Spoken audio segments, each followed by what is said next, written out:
अपने प्रीतम का ख्याल भूल गया। जब कोई याद दिलाने वाला आवे और याद दिलावे और चलने का रास्ता बतावे और ले चले पहुंचावे और हम उस पर यकीन करें, उस पर पूरा भरोसा करें, पूरा विश्वास करें, तभी ये काम संभव है। प्रेमियों, दो तरह की शक्तियां इस धरती पर अवतरित होकर आती हैं। एक तो काल भगवान की शक्तियां आती हैं, उनके 4 काम होते हैं। पहला काम दुष्टों का विनाश करना, दूसरा काम सज्जनों की रक्षा करना, तीसरा काम अधर्म का विनाश करना और चौथा काम धर्म की स्थापना करना। यही 4 काम करने के लिए भगवान राम आए थे, यही 4 काम करने के लिए भगवान कृष्ण आए थे। इनको निमित्त अवतार कहते हैं। निमित्त अवतार जो विशेष काम के लिए आते हैं। और एक नित्य अवतार होता है। नित्य अवतार संतों का होता है। संत दयाल देश से आते हैं और संतों का मुख्य काम जीवात्माओं को काल के जाल से छुड़ाकर निज घर का पता भेद बताकर उनसे अपने आदेशों का पालन करा के, गुरु भक्ति करा के, साधन भजन करा के निज घर पहुंचा देना, पिता के पास पहुंचा देना, ये काम संतों का होता है।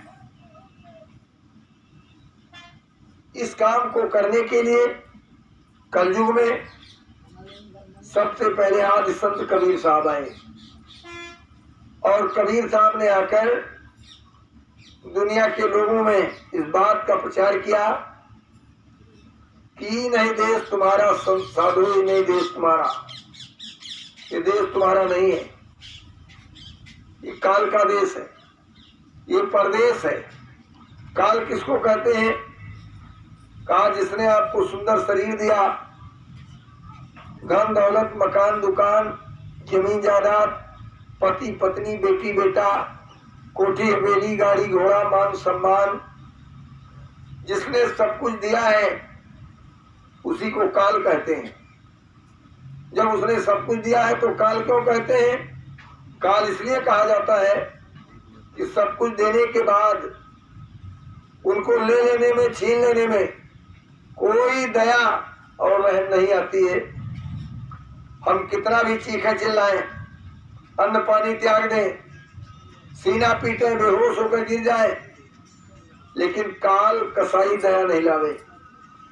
वो देखते ही देखते कहा गया है कि बड़े बड़े जोधा खड़े और सबे बजावत गाल और सबके बीच से ले चला ऐसा काल कराल, ऐसा जबरदस्त है। प्रेमी भाई बहनों, गुरु महाराज ने अपने संदेश में बताया कि मैंने तुमको लेने के लिए कबीर को, नानक को, दादू को, दरिया को, भीखा को, नाभा को, सहजोबाई, रैदास जी, चरदास जी, गोस्वामी जी महाराज, राधा स्वामी दयाल जी महाराज, तमाम संतों को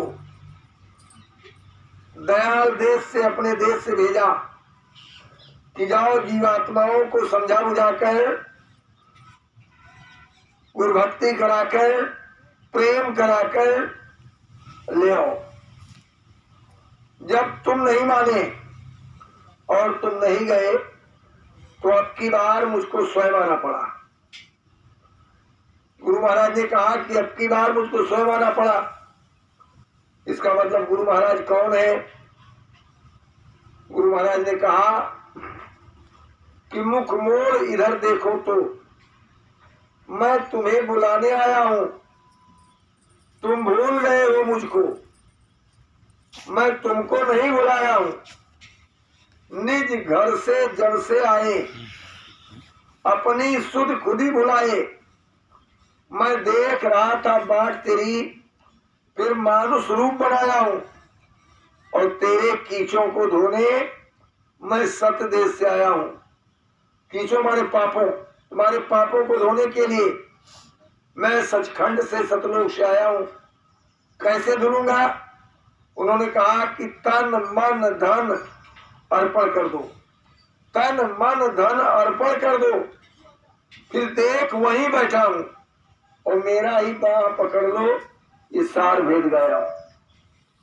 गुरु महाराज ने कहा कि मेरी बाह को पकड़ लो और मैं जिस रूप में यहां हूं उसी रूप में वहां बैठा हूं। इतना बड़ा परिचय है गुरु महाराज ने हमको, आपको अपना दिया, बताया।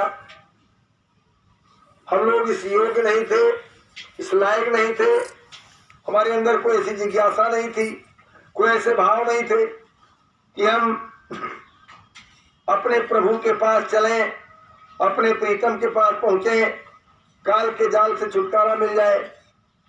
लेकिन गुरु महाराज ने अति दया और कृपा करके जबरदस्ती हम किसी के कहने से, किसी तरह से उनके सामने सत्संग में चले गए। उन्होंने हमसे आपसे कोई परीक्षा नहीं ली, कोई इम्तहान नहीं लिया, कोई टेस्ट नहीं लिया।